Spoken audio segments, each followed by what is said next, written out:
Ma quête, justement, c'était pour trouver ce ton normal, de faire les choses les plus bizarres possibles, enfin bizarres entre guillemets, de sortir le plus possible des normes et des mécaniques de gag, etc., qui finalement pour moi sont pas naturelles, sont pas des choses naturelles, et d'essayer effectivement de retrouver l'étrangeté de la réalité du quotidien, en fait, qui est finalement beaucoup plus étrange et beaucoup plus juste que disons la famille franco-belge lambda et la bande dessinée franco-belge lambda, en fait, qui montre quelque chose qui n'existe pas au niveau des rapports humains et du quotidien, quoi. Et donc en ce sens c'est beaucoup plus inspiré de choses japonaises, en fait, ou de comics indépendants américains, que de tradition franco-belge, en fait. Mais oui, pour moi c'est justement c'est ce truc de plonger, de mettre des fois de l'incongru dans le quotidien, qui permet justement parce que pour moi je pense que quand tu fais un peu gaffe, quand tu ouvres les yeux, l'incongru il est au coin de la rue, il est partout, il est tout le temps, enfin la vie c'est vraiment bizarre, quoi. Et justement c'est le fait d'insuffler des accidents dans quelque chose qui pourrait être huilé, qui fait qu'à mon avis on touche à quelque chose de juste. En fait, j'ai un peu perdu le cap, puisque il y a des albums qui se passent sur une année scolaire, des albums qui se passent sur un mois d'été, 2 mois d'été, des albums qui sont en marge de tout ça. Donc en fait, j'ai un peu arrêté de suivre un compte trop rigoureux, de savoir quel âge a tout ça. Je pense qu'elle a quelque chose de vague entre 14 et 17 ans en ce moment. Pour moi, voilà, c'est un flux. Et justement, j'essaye de pas trop penser à un truc en particulier. Je pense à un état d'âme.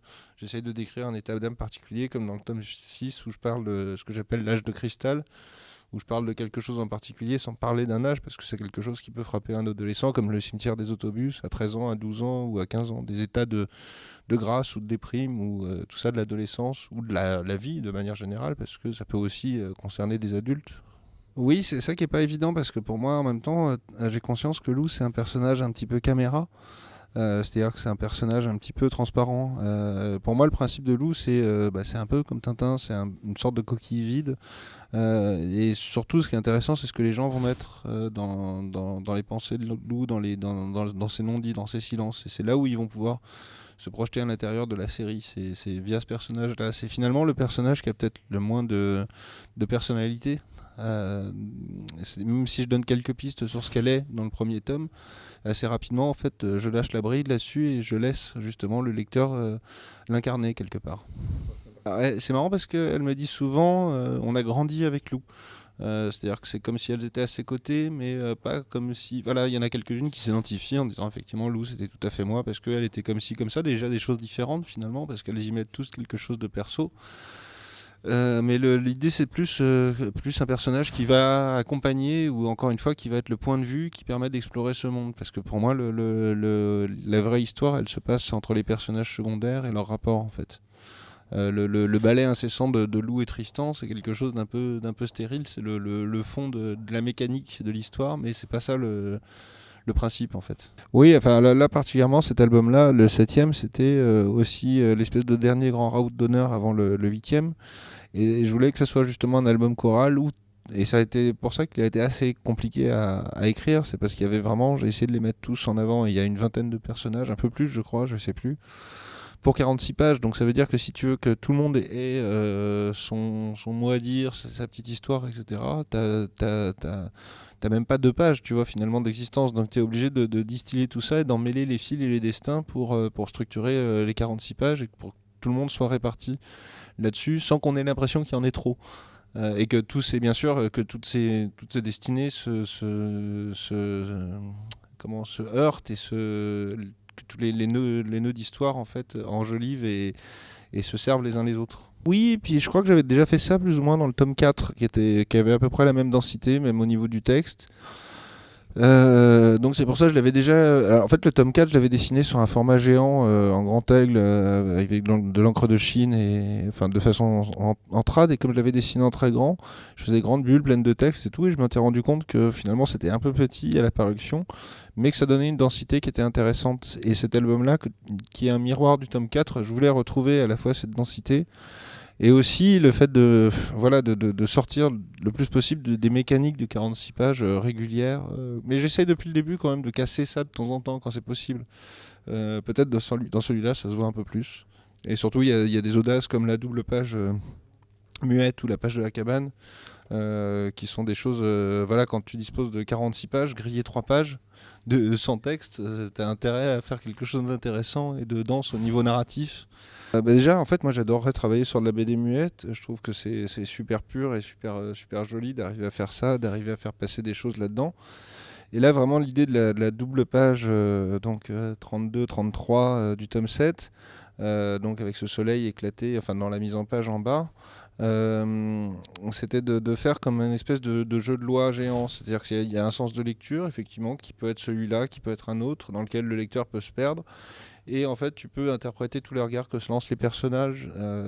Et donc, j'ai mis un mois à travailler sur cette double page pour que justement il y ait plein de petites histoires qui se dénouent en fait dans la page d'après, dans la page de la construction de la cabane où on a établi la chose. Donc c'est presque un exercice d'Oulipo ou d'Oubapo que justement d'arriver à cette page 32-33 avec plein de choses en suspens qu'on va développer dans ces choses-là, mais de façon non linéaire, parce que le principe c'est qu'on puisse ensuite des lecteurs puissent revenir dessus et se rendre compte, mais oui, ce personnage finalement il est comme ci, comme ça.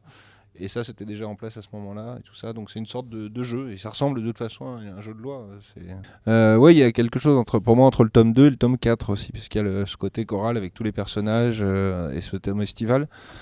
Mais pour moi, il y a un truc, et il y a quelque chose qui m'intéresse depuis toujours. Alors, je sais, ensuite, on peut faire l'introspection, etc. Mais j'aime bien les répétitions de motifs. C'est-à-dire que c'est quelque chose qui m'intéresse d'avoir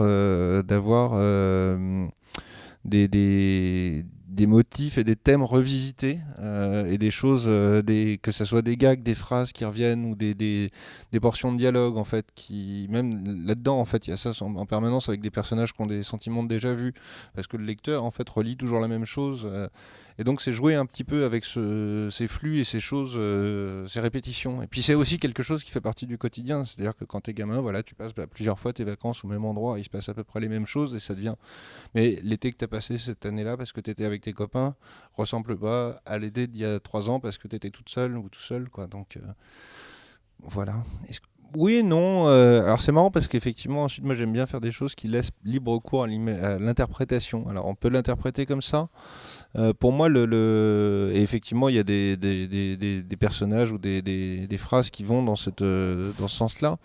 Mais pour moi, l'idée depuis le tome 6, parce qu'en fait, dans le fait qu'il n'y ait plus de réseau d'internet et qu'il n'y ait plus de personnel de téléphone portable, c'est finalement présent depuis le tome 6, que les gens n'avaient pas forcément remarqué.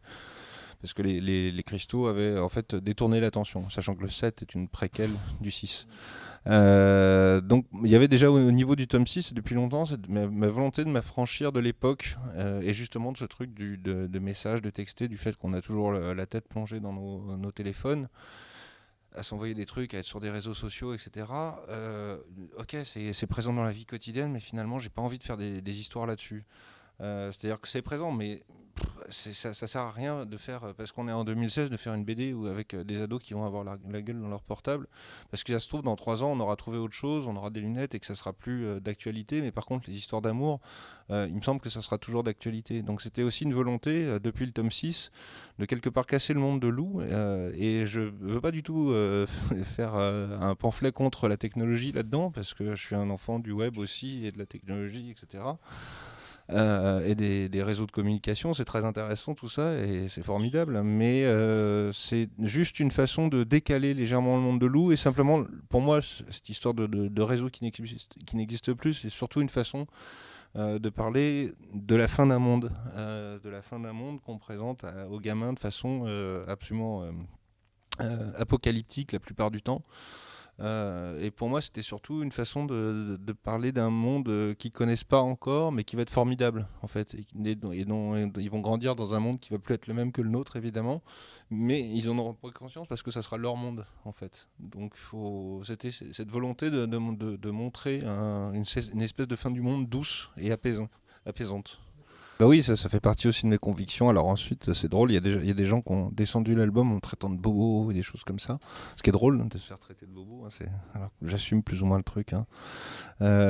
Simplement, enfin, je sais pas, moi, c'est juste un truc. J'ai une vague conscience écolo, effectivement. J'ai plutôt tendance à penser que le monde irait beaucoup mieux si on travaillait sur des trucs locaux. Et enfin, moi, j'habite en province et j'essaie de consommer le plus possible des choses locales. Et je pense que de manière générale, voilà, cette espèce de mondialisation, par exemple, de la bouffe, etc., voilà, c'est quelque chose de pas bien et c'est simplement un truc de préparer quelque part, tu vois, de façon subliminale les gamins à ça en racontant une histoire où ils sont à la campagne, ils mangent des légumes et c'est super et ils s'éclatent parce que c'est vraiment super et c'est vraiment très très bien les légumes à la campagne. Donc voilà, si je peux un peu mettre mon exaltation pour ça en avant dans un album de BD sans que ça fasse non plus un martelage, tu vois, ou un truc comme ça. C'est juste effectivement mes convictions. Bah, j'ai des convictions qui sont plutôt écologiques et qui vont plutôt vers tu vois, ce retour à une vie simple et locale.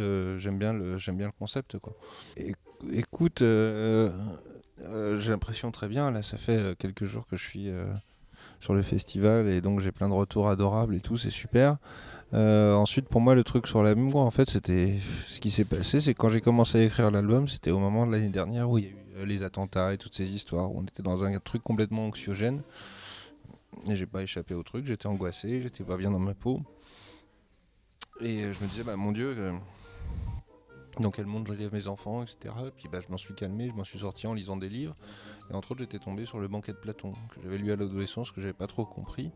Et donc pour moi, le Banquet de Platon, c'est ça, c'est un discours sur l'amour et sur les différentes forces de l'amour. Et je sais pas pourquoi, c'est ce qui m'a permis, moi, de me sortir de cette déprime. Et c'est ce truc où je me suis dit, bon sang, mais c'est bien sûr le seul truc, la seule réaction que je peux avoir par rapport à ce qui s'est passé, par rapport à ce monde et tout ça, et cette violence, c'est de parler d'amour. Et donc, il y avait ça, et d'où l'idée du Banquet de Platon, et d'où l'idée du Banquet d'Astérix.